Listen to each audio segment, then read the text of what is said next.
Champions ಟ್ರೋಫಿಯ final ಪಂದ್ಯದಲ್ಲಿ ಎದುರಾಳಿಗಳಾಗೋದು ಯಾರು ಅನ್ನೋದು ಈಗ ಡಿಸೈಡ್ ಆಗಿದೆ. ಭಾರತದ ವಿರುದ್ಧ ಫೈನಲ್ ಪಂದ್ಯವನ್ನ ನ್ಯೂಜಿಲೆಂಡ್ ಆಡ್ಲಿಕ್ಕಿದೆ. ದುರಂತ ಏನ್ ಗೊತ್ತಾ, ಪಾಕಿಸ್ತಾನ ಈ ಬಾರಿಯ ಟೂರ್ನಿಯನ್ನ ಆಯೋಜನೆ ಮಾಡಿದ್ದು, ಆದ್ರೆ ಪಾಕಿಸ್ತಾನದಲ್ಲಿ ಫೈನಲ್ ಪಂದ್ಯಾಟ ನಡೀತಾ ಇಲ್ಲ. ಕಾರಣ ಭಾರತ ಫೈನಲ್ ನಲ್ಲಿದೆ, ದುಬೈನಲ್ಲೇ ಫೈನಲ್ ಪಂದ್ಯಾಟ ನಡೀಲಿಕ್ಕಿದೆ. ಪಾಕಿಸ್ತಾನದವರು ತುಂಬಾ ಖರ್ಚು ಮಾಡಿ 3 ಸ್ಟೇಡಿಯಂಗಳನ್ನ ಮಾಡಿದ್ರು ಚಾಂಪಿಯನ್ಸ್ ಟ್ರೋಫಿಗಾಗಿ.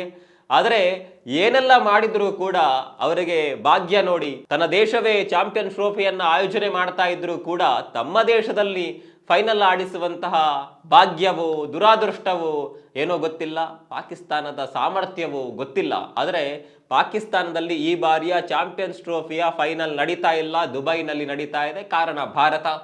ಕ್ರಿಕೆಟ್ನಲ್ಲಿ ಭಾರತಕ್ಕೆ ಎಷ್ಟರ ಮಟ್ಟಿಗೆ ಹಿಡಿತಾ ಇದೆ, ಭಾರತದ ಮಾತು ಎಷ್ಟರ ಮಟ್ಟಿಗೆ ನಡೆಯುತ್ತೆ, ಭಾರತದ ಸಾಮರ್ಥ್ಯ ಏನು ಅನ್ನೋದಕ್ಕೆ ಮತ್ತೊಂದು ಸಾಕ್ಷಿಯಾಗಿ ಇದು ನಿಲ್ತಾ ಇದೆ.